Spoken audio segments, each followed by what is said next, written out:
In this room, every material desire becomes a reality, but what was supposed to be a dream becomes a nightmare after wishing for a child. We see a happy couple in the car. Their names are Matt and Kate. They have arrived at their new home in upstate New York. The house is quite old and needs some work. In the surroundings, there is an almost disturbing deathly silence. The two get to work. Matt is an artist and puts up some paintings on the walls. In the meantime, Kate finds a dead bird in the kitchen. She takes it outside to bury it, but is startled by Matt throwing things out the window. She looks back, but the bird disappears.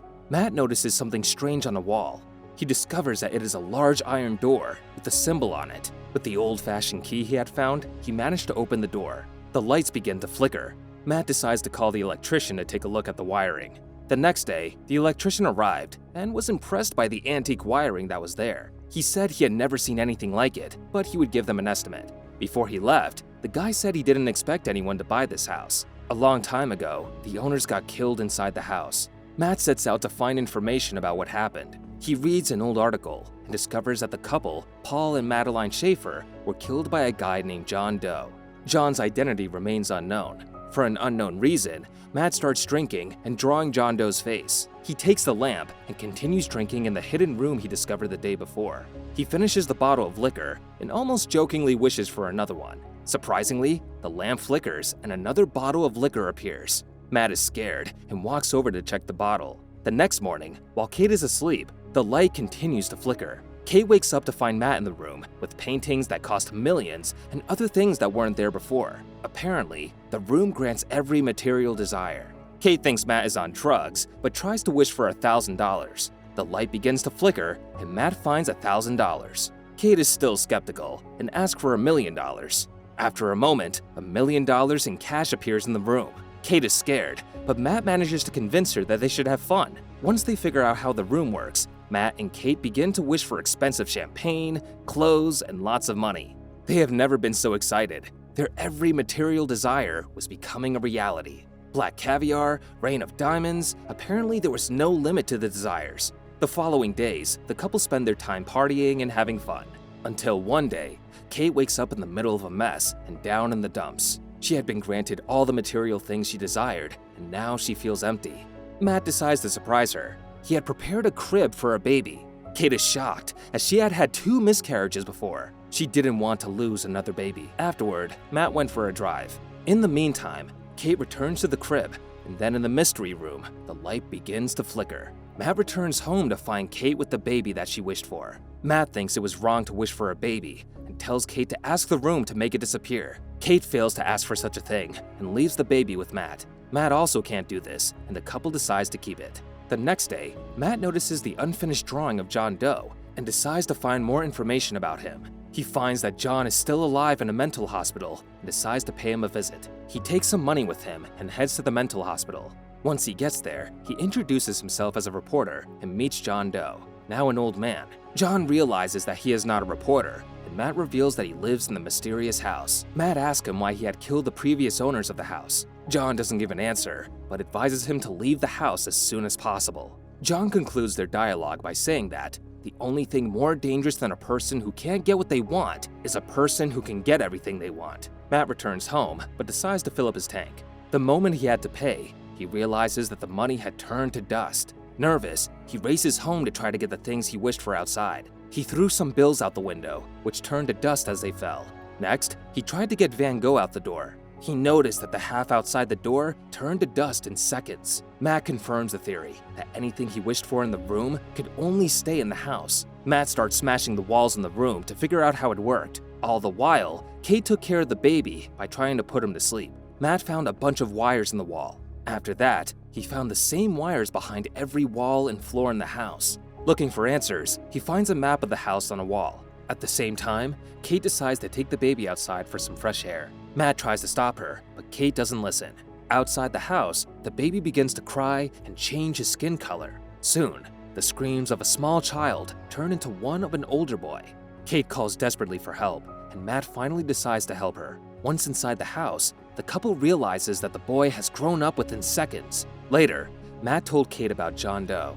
He reveals to her that the room grants every wish, with the condition that things stay inside the house. In the process, the little boy enters the room, and Kate hugs him. Over the next 3 months, Kate plays the role of mother to the boy, Shane, while Matt walks away, trying to figure out how the room works. The woman spoils him by giving him numerous toys and nice clothes. Kate tells Shane that he can't leave the house because the germs outside will hurt him. Every time Kate leaves the house, she locks the door. Shane stays and looks out the window. Matt had ordered a gun to learn how to shoot. One day, Shane finds the door open and curiously introduces his hand outside the door. Kate feels the air and runs to close the door. She yells worriedly at the little boy. At this point, freaked out for good, Kate starts to block every exit from the house. Matt doesn't entirely agree but helps her anyway. Later in the night, Shane comes into Kate's room and asks to sleep with her. Shane tells her he wants to stay with her forever and asks if she wants the same thing.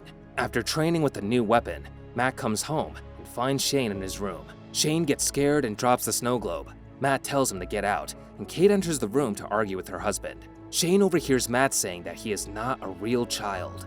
Later in the evening, Shane finds the map of the house and heads to the basement where the heart of the whole electrical system was. Shane finds the mysterious room and the light begins to flicker. The next morning, Matt wakes up and finds a new snow globe on the floor. Matt realizes what has happened and immediately wakes Kate up. The two head into the room and discover that Shane had wished to be outside. So, the room had created an outdoor space inside the house. While Kate is playing with Shane, Matt is in a rage and drags the boy out of the room. Matt orders Shane to not enter the room again and locks it. Kate, naively, doesn't see the danger of Shane's imagination. Like any child, he might wish for crazy things like a dragon, and the consequences would be bad. Suddenly, the phone rings and Shane answers it. John Doe had called and discovered that the couple wished for a baby. In the meantime, Kate listens to their conversation through another phone. John Doe reveals that he himself is fiction, just like Shane, and he managed to survive because his creator died. The previous owners had sacrificed themselves so that John could leave the house and live normally. The wife had killed her husband, and John had killed his mother. Now, Matt had two choices. He could save Kate by killing Shane, or he could save Shane by killing Kate. In tears, Kate leaves the house and drives away to sacrifice herself. Matt is worried and tries to call her, but to no avail. Meanwhile, Shane throws eggs against the wall and spills milk on the table. Kate stops and gets out of the car to calm down. Shane starts asking Matt endless questions and becomes annoying. Matt is fed up and reveals to Shane that he has no father or mother and is only fiction. He reveals to the boy that if he gets out of the house, he will grow up faster until he turns to dust. The little boy doesn't believe him. Matt opens the door for him and encourages him to leave the house, but the frightened little boy runs away. Matt realizes that he has been too hard on the little one. He goes into the room and apologizes to him. In the process, Kate comes home to find Matt sleeping next to Shane. She smiles sweetly and goes to the kitchen. Matt wakes up, finds her in the kitchen, and the two start making love while Shane watches them. The next morning, Shane gets the keys to the house. Matt wakes up hearing the door slam. He heads to Shane's room but doesn't find him.